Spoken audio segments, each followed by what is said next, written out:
જય Shri Krishna. Good morning બધાને. આજે સ્પેશિયલી એક જ નાની એવી વાત કરવી છે. અત્યંત અતિ મહત્વપૂર્ણ વાત છે, એટલે તમને એક નાની એવી વાત કરી દઉં.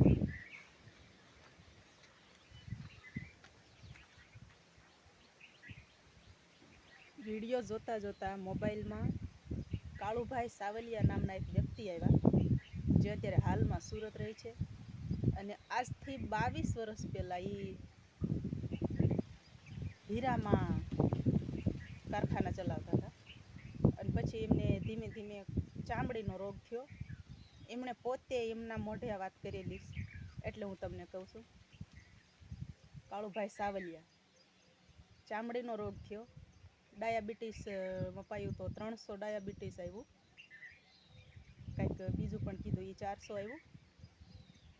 પછી એમને કંટાળી ગયા, દવા લીધી એટલે એમનું વજન 60 કિલો હતું, એમાંથી 95 કિલો વજન વધી ગયું. અને જે રોગ હતો એ મટ્યો જ નહીં. પછી એમને એમ થઈ ગયું કે બસ હવે જીવનથી ત્રાસી ગયા, કંટાળી ગયા, એટલે જિંદગી પૂરી થઈ જાય તો સારું. બસ એમને ત્યાં સુધી એમને કંટાળી ગયા હતા રોગથી. પછી એમની પોતાની બેન છે, એમને જે કાંઈ દવા બતાવી એ પણ એમણે કરી, એનેથી કાંઈ ફેર ન પડ્યો. પછી એક એમના મિત્ર હતા, 2 લીટર દવા લઈને આવ્યા અને એમ કીધું કે હાલે આ દવા પી જા. એ દવા આખા દિવસમાં એમણે એ દવા પૂરી કરી. સવારથી સાંજ સુધીમાં એમને 2 લીટર દવા પી ગયા. તોય બીજા દિવસે પછી ભાઈ મળ્યા કે કેમ થયું ભાઈ, મટી ગયું? તો એ કે ના કે જો આ એમ નામ છે. એ દવા હતું ભેંસનો પોદ ઓગાળી અને એમના મિત્ર હતા એ લાવ્યા હતા, એનેથી પણ કાંઈ ફેર પડ્યો નહીં. પછી એમ કરતાં કરતાં કંટાળી ગયા. પછી 2 જણાને હાથમાં એક ચોપડી આવી, 2 જણાએ ચોપડી વાંચ્યા પછી એમણે એમ કીધું કે હાલો હવે આપણે એ જ કરવું છે. દવા બધી મૂકી દીધી. એક દિવસ ડૉક્ટરે કીધું હતું 1 દિવસની 20 ગોળીઓ લેવી પડશે. એ 1 દિવસની 20 દવા પીને એમનું વજન 95 કિલો થઈ ગયો. પછી 2 જણે રાંધવાનું બંધ કરી દીધું. એમના જે કાળુભાઈ સાવલિયાના ધર્મપત્ની રહ્યા, એમણે તો ગેસને જ તાળું મારી દીધું કે આજ પછી હવે આપણે ગેસ સળગાવશું જ નહીં. અને 2 જણાએ થઈ અને કાચી શાકભાજી ખાવાનું ચાલુ કરી દીધું. બેનને કોઈ જાતનો રોગ નહોતો, કાળુભાઈના જે ધર્મપત્ની રહ્યા એમને કોઈ જાતનો રોગ નહોતો, પણ કાળુભાઈને સપોર્ટ કરવા હાટું થઈ અને એ બેને એમની હારે કાચું શાકભાજી ખાવાનું ચાલુ કરી દીધું.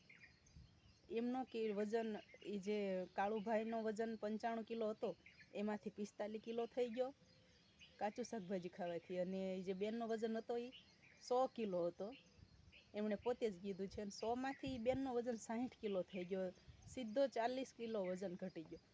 એટલે આપણે પણ ભલે ભગવાન કોઈને પણ કોઈ જાતનો રોગ ન આપે, પણ આપણે નોર્મલ જીવનમાં પણ કાચું શાકભાજી ખાવું અતિ જરૂરી છે. અમારા જસદણના ડૉક્ટર દાદભાઈ ખાચર, જે ગયા વર્ષે ઉનાળામાં સ્વિમિંગમાં તરવા ગયા અને એટેક આવી ગયું અને આ દુનિયા છોડીને અલવિદા કહી દીધી. અને અત્યારે અમારી વચ્ચે નથી. જસદણ હુંનું થઈ ગયું એમ કહીને તોય હાલે, કારણ કે કોરોનામાં જેટલા માણસોને નોર્મલ ફીમાં ખાચર સાહેબે બચાવ્યા છે ને, એટલા તો ભાગ્યે જ કોઈક બીજા બચાવી શક્યા છે. એ ડૉક્ટર અમારી વચ્ચે નથી, પણ ડૉક્ટર દાદભાઈ ખાચરે અમને કીધું હતું. લાતી પ્લોટમાં એમનું દવાખાનું છે, અત્યારે પણ એ ચાલુ જ છે. ત્યાં એક બેન આવ્યા છે, એમણે કીધું હતું કે બેન તમે કાચી શાકભાજી ખાઓ. મને પોતાને કીધું હતું આજથી 5 વર્ષ પહેલાં. તો ખરેખર કાચી શાકભાજી આપણા શરીર માટે અતિ લાભદાયક હશે. તો બધાય બને એટલો કાચી શાકભાજી ખાવાનો પ્રયાસ કરજો.